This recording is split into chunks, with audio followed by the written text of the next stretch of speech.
Alright, so now I'm going to paint the valve cover.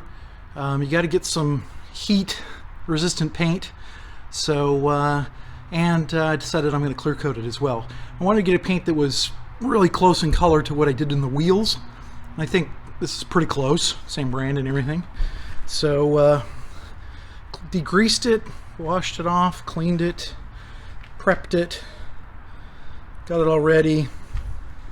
Just put the first light coat on, and so I'll do 2 light coats and then a medium coat of paint, and then 2 light and a heavy on the gloss, and we'll be done.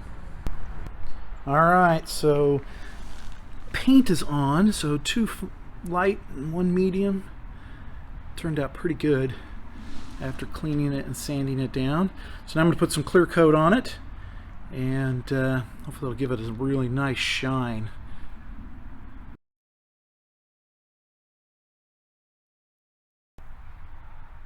Alright, it's all painted. I think it turned out pretty good. A couple little things blew into it from here in the front of the house while it was drying, but I'll be able to get those out. I don't think it'll be too bad. Another thing I got to get is a cover for over the valves here. There's a couple options out there. I'm not going to use that cap. That's why I used it as kind of a block there.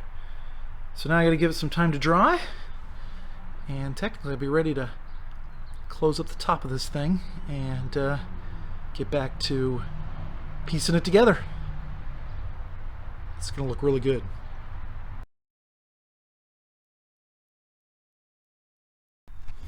Alright, so while I have the cover off, I figured it's a good time to do the plugs.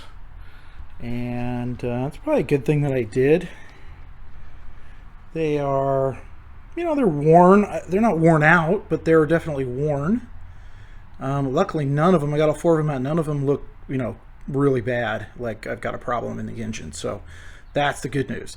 So I got these Iridium from NGK. Supposed to be a pretty good performance one. These were Iridiums that came out. So I guess it seems like a good one for one. Something new.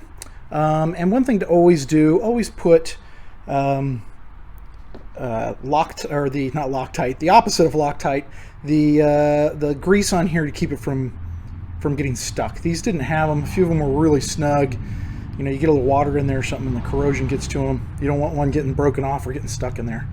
So anti-seize is your best friend when you're doing this kind of stuff. So I use it on all sorts of stuff, and spark plugs are one of the most important. So get ready to put the valve cover on the top of the engine. Got that done painted.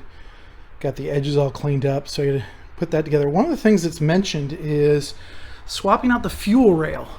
So the fuel rail is here. This is the old fuel rail. The plus to this is that this is the fuel line. Obviously the fuel line comes to this faces the seats in the car, so the front of the car. So it comes around and goes around to the fuel line there. Versus the 2zzge, the fuel rail comes across here, comes around the front, and then in this one's cut off but goes to this side. So I think I'm going to switch these fuel rails out. They look the same, and that way it'll come here and it'll turn this way, which is where I need it to go down to the fuel supply. So I'm going to swap that out before I put the cover on, since I got to get into all the attachments and it's all pretty snug and I don't want to mess up the paint job, something like that. So I'm going to swap that out first. It looks to be pretty easy. You got the injectors and a couple bolts, and hopefully it's that easy. We'll see. Alright, sure enough, this is really quite easy, removing a fuel rail. I've never done that before. So this is the old one, and it's got the hose that goes off that way and it's cut off. And this is the new one here. It goes the right direction. I've swapped the injectors. The injectors are going to come out with the fuel rail, but they just have a little gasket. You just pull them right out. And the little connectors are pretty easy to do as well. So these are identical otherwise. So we'll swap them out. I think this one looks a little cooler with the kind of bronzy color, and we'll get those swapped in. There's the old fuel rail, and I got the new one in. A little shimmy in. I fed the fuel line underneath the wiring harness here so that it could get out in the right spot. So that was just took a little shimmy in. And then you just got to line up all the injectors and screw the bolts down and make sure they're all straight. I think that's probably the biggest thing, is making sure you got them all straight. So, all right, one more thing down. I've got the edges all cleaned up. So now I just need to put the new gasket in. You have to put some RTV or some gasket maker, put some gasket maker here and here to fill these little gaps. But otherwise, it's a nice rubber gasket. It works just fine. So we'll start working on that. All right, so I'm prepping the valve cover to take the new gasket. And these little rings here in the middle, which protect your spark plug and your coil packs, these are really old and worn out. They've got these little tabs, so you just kind of bend those tabs back real gently to get them out of the way. But in order to get these things out, you just have to take a small screwdriver and you got to just wedge and pry. Now mine they seem really brittle. I tried grabbing them and they're just super brittle. And so they may be original. I don't know. They weren't leaking, it didn't seem. But those are a little challenge. So that's the best way I found to get them off. And the gasket goes into this little channel along the edge, and then we'll be able to get this thing installed. All right, so getting the rings back into the centers, they're nice. They've got a big, hard center, so you got to tap them in.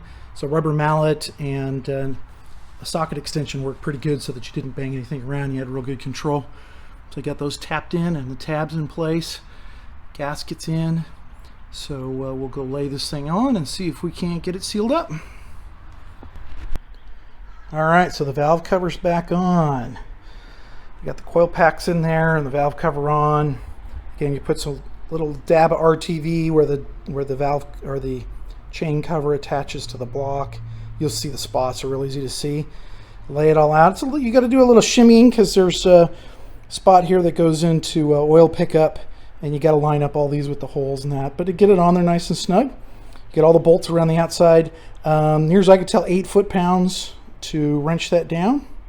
Put the coil packs in, screwed those down, and now I can start working on some of the other accoutrements. But this part is done. I think it looks pretty good. And I think I may get some kind of a cover to go over this. I know they make a Lotus cover, and I know iGen makes a chrome one, which looks pretty slick. And I didn't get the cover that goes over the back and around the side on this one, on this particular motor, was broken, so it's useless. So I don't know if I'm going to try and find one that goes around there or what, but that's all for looks, and that will come a little later after I get this thing up and running.